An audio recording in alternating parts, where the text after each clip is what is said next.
I get this question all the time. Devin, how do you choose between a high RPM niche that's harder to produce and a lower RPM niche that's easier to scale? My answer is don't choose based on RPM alone. Choose based on sustainable revenue.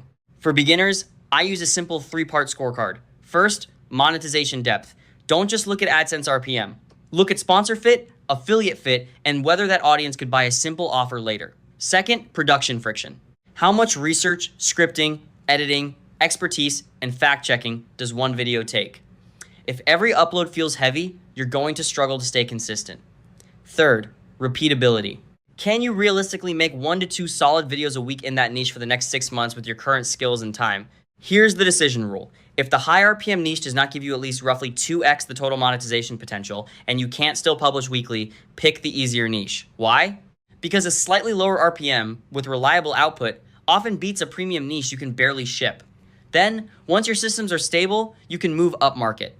If you're using Satura, map both niche options into the same workflow and compare how many videos you can actually produce each month. So the real metric is not highest RPM. It's highest sustainable revenue with the least operational drag.